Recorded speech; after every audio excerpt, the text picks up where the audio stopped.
talking about project-based learning, or PBL. I will be telling you how, I'm sorry, the dog is sniffing my foot again. Edit, Linda, edit this out. Okay, so project-based learning, I'm going to be giving you examples of project-based learning, telling you what it is, and later on when I get into the classroom, because it's summertime now, when I get back into my classroom later this year, I will show you a unit on how I use project-based learning. But for now, here's a video to help you. Hey guys, this is Linda from Teach-a-Latte. Today I'm going to be talking to you about project-based learning, or PBL. Now, please excuse the hot mess that is my home office. I'm still not able to get into my classroom to put all this stuff in there. So it is a mess. But project-based learning. Now, project-based learning has three critical components that I think are the three most important components of project-based learning.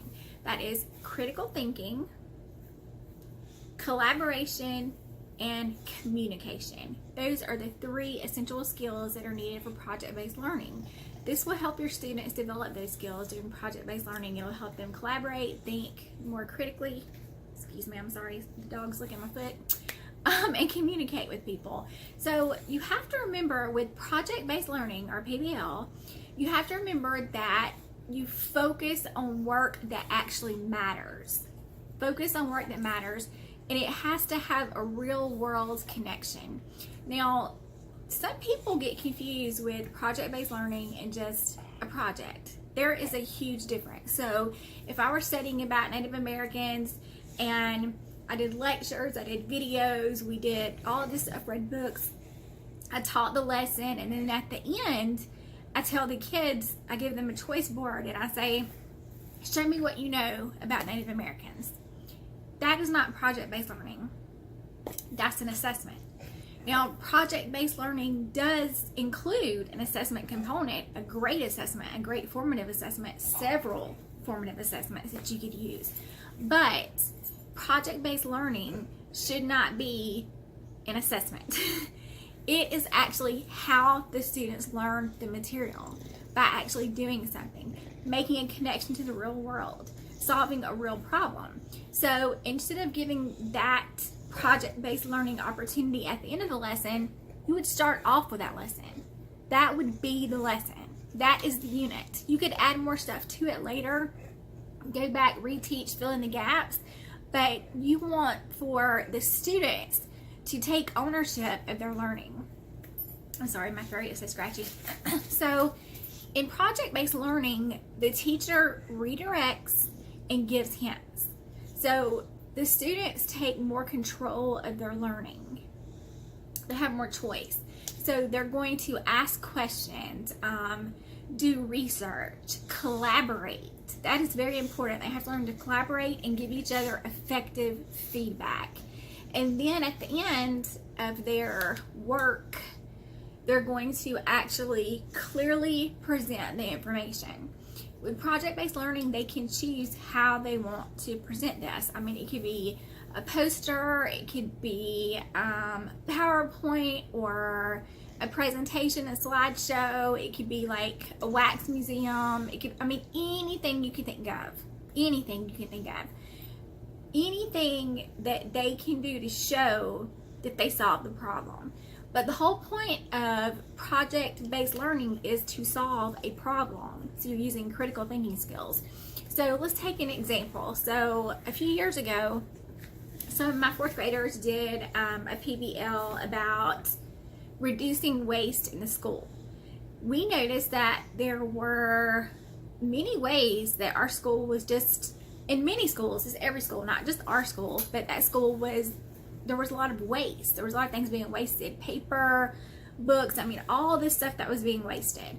So my project-based learning experiment, I'm sorry, my dog's right up under me right here, and he keeps licking my foot, and it's very distracting.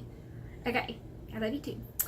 So my project-based learning for them was to come up with a way to solve that problem. So we have all this waste. It's something they noticed. They came up with a problem, and I'm like, okay, how can we solve that? So they actually come up, you can give them a problem or they can come up with a problem. Either way. Usually when you first start project-based learning, if the students are not used to it, you need to give them some type of problem to solve. It works much easier like that. And then you have to kind of scaffold and show them what to do, but you never tell them what to do. So you tell them like they need to ask questions, brainstorm, come up with different ideas, collaborate. Collaboration is key. They have to collaborate with their team to help them come up with better ideas because they give each other feedback. So project-based learning can be used as an assessment, a formative assessment, but that's not what it's for. It is for learning. So when you assign project-based learning, if you're actually doing real, authentic project-based learning, that means just what the title says.